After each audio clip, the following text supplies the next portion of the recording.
well, technically we're in April because we're no longer in March, but we're at the end of March Madness. And I must say, this has been a very intriguing tournament. Jimmy, looking at this tournament, Final Four was basically Blue Bloods. I talked about this last week on the pod. Make sure you check it out wherever podcasts are downloaded and listened to. And my biggest assessment about who we got is it's a bunch of Blue Bloods. So let's dive right into college basketball itself. So we have basically all the Blue Bloods came in. Yeah, Kansas, Duke, North Carolina. And in a way, Villanova can be given. I don't think they're considered really a blue blood, but they are kind of a historical team as far as success goes in the tournament. So you catch my drift. We don't look at Villanova and be surprised that they make it deep in the tournament. I remember Villanova as a kid. I think they were one of the many black schools out there because of the certain players they had on their roster. Then I learned that no, just like Georgetown, just like Temple, no, they are not HBCUs. But at the same time, their rosters were configured a certain way that got my attention. And so we've got all these, I guess you could say, legendary teams, great coaches, legendary coaches. And Kansas goes out and beat the dog out of Villanova only because Nova's top player popped his Achilles. Did you see that? No. I'm not a big rewatch the injury type guy. No, so I didn't rewatch. I watched the game live when it happened. And as soon as he stepped, I saw his calf jump. It flinched, like a muscle pop, muscle jump. And then he looked back. And so what made it fascinating was that Rex Chapman had tweeted out right around there, former Kentucky NBA player, etc. And he mentioned how when you pop your Achilles, it feels like somebody kicks you in the back of your leg. So the natural response is to look back and see who in the kicked me. Who the hell kicked me? And he gave that look, and when he did that, Rex was like, "Oh," he looked back like somebody kicked him. That thing's popped. Come to find out, ruptured Achilles, dude is done. And I felt sad. So, Kansas still probably the best team in the tournament left, went in, but we can't focus on them. Who we got to talk about, Jimmy? There's only one place to talk about. I don't know. Who could it be, Jay? North Carolina Duke. The rivalry of rivalries. All of that. Durham, Chapel Hill. Just that big build up and rivalry going into this game because there's a couple of things with it. One, Jimmy, did you think North Carolina was even going this far? No, I had them bouncing like the round of 32, so I had no idea. I know that Faye had started to peak. You beat Duke in Camden last game for Coach K, and I can't recall how far they went in the ACC tournament. Did they happen to win it? No. Okay, so then when the ACC tournament, no, I didn't take them very serious at all. I mean, overall, I thought Hubert Davis had been doing a good job this season. I know they got off to a slow start, and that's part of the reason why they ended up in 8th seed. So I thought they would do decent in the tournament, but I did not expect them to make it anywhere near the championship game. Right. They lost to Vitek in the turning. So, yeah, like you, I did not have any type of expectations of them going as far as they did. And, yeah, actually, and they beat Duke to win the ACC tournament. So that's my bad. I didn't recognize that part. But, yeah, Vitek won it. So Duke lost the last game of the season in Camden to North Carolina. Lost the ACC tournament to Vitek. Championship game. And then what? Lost North Carolina in the Final Four. And like you, I had North Carolina coming out early. I literally had North Carolina losing to, let me go pull my bracket up really quick. I had them going out around between Baylor. In one bracket, I had Baylor, and the next bracket, I had them making it past Baylor because I figured Baylor would have injury issues, and I figured they would lose to UCLA in that next round. And they just kind of walked through all of them. All of them. Which to me is a testament to Herbert Davis doing his thing. A guy named Herbert went out there and beat Coach K. Hubert changed his name from Coach K to Coach L because he gave him the two biggest L's at the end of his career. So, Jimmy,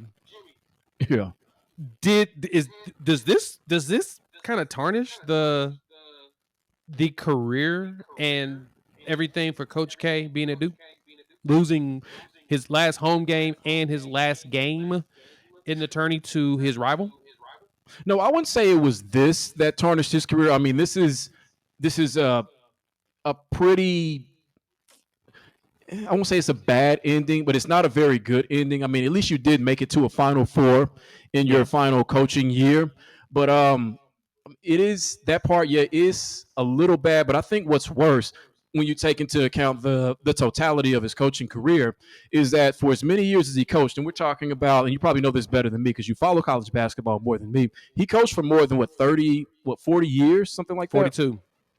42 years, to only come out of that with 5 championships, with the amount of talent that he has been able to have year after year after year after year, especially back in those days. And this is where he won the majority of his championships, when you could keep what would be one and done guys today. You had them for 2 and 3 and 4 years back then. So I think 5 out of 42, yes, many coaches would take one of those championships, let Right. alone 5. I feel like the other 37 years, you or your team not being good enough to win the championship, at least giving us another 2 or 3 of those, I think is a bigger stain on his career, given how much talent he's had and how many championship seasons came up short.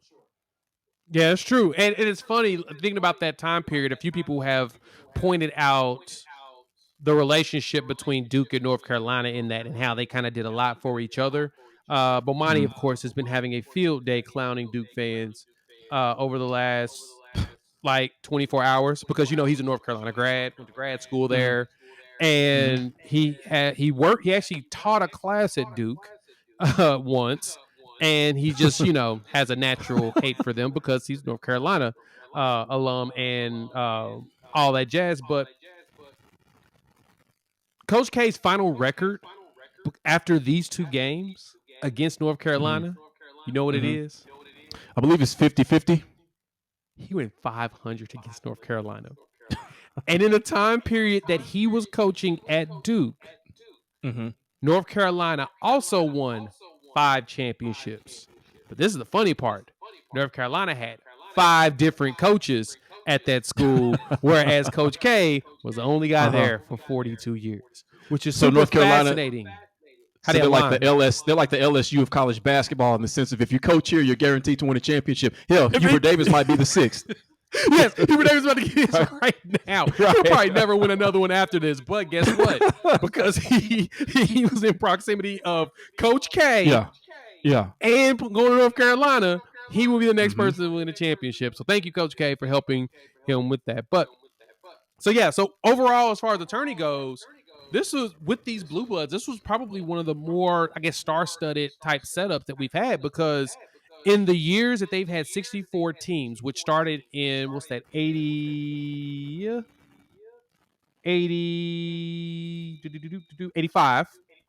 Mm-hmm. there's only been one time all four number ones actually made it to the Final Four.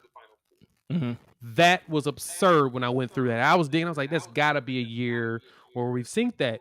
And that only time we've synced that was in 2008 when Kansas, Memphis, UCLA, and North Carolina all went. Mm-hmm. Even though the Memphis one technically I don't think exists because of all of the sanctions and Calipari-ness that went down there.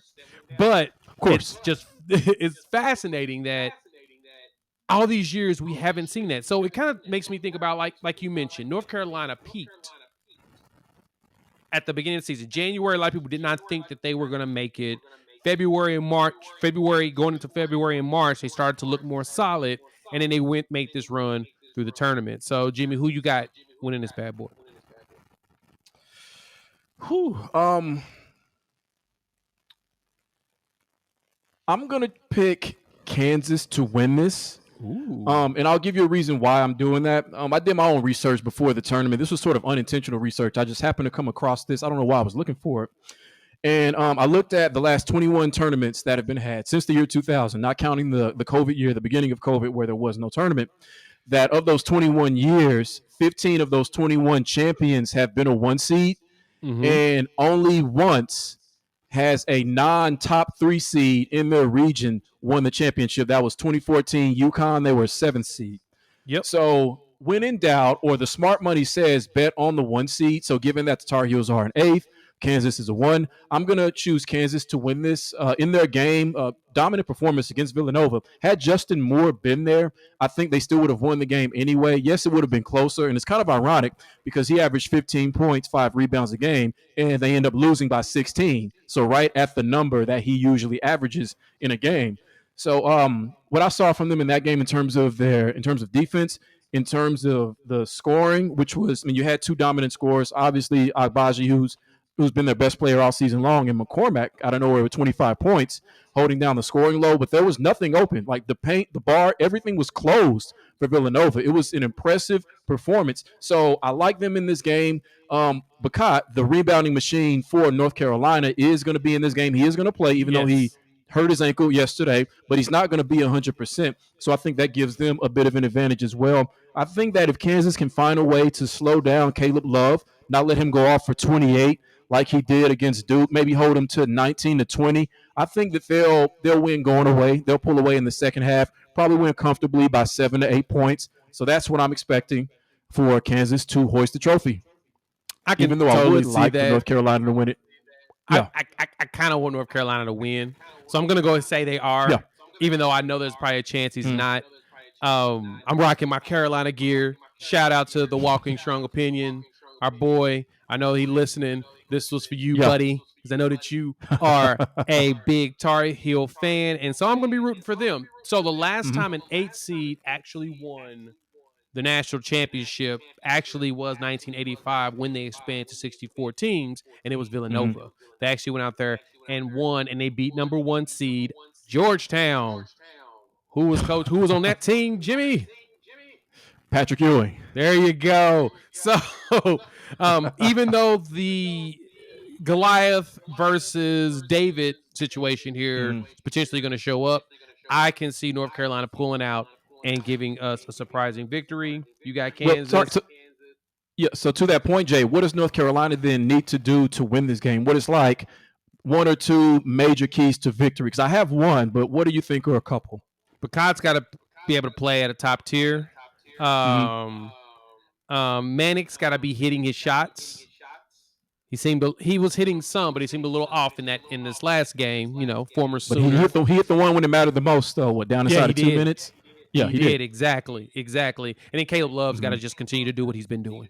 Just I cook. think you're right on the money with Bacot, just in terms of the rebounding machine has become. He's had 21 rebounds in this game, 22 in the game Oh before my that. Kansas is 22-0 when they hold teams under 30 rebounds. So that really is the key to beating them. Is obviously we know what rebounds entail in terms of the extra possessions, time of possession, etc. So they've got to find a way to control the glass. And if they can do that, because they have the guys to do it, it's just a matter of whether or not Kansas is going to allow them to be out physical. So I yeah, think that definitely is the key, is the rebounding. because Bacot had what 8 or 9 offensive boards. Mm-hmm.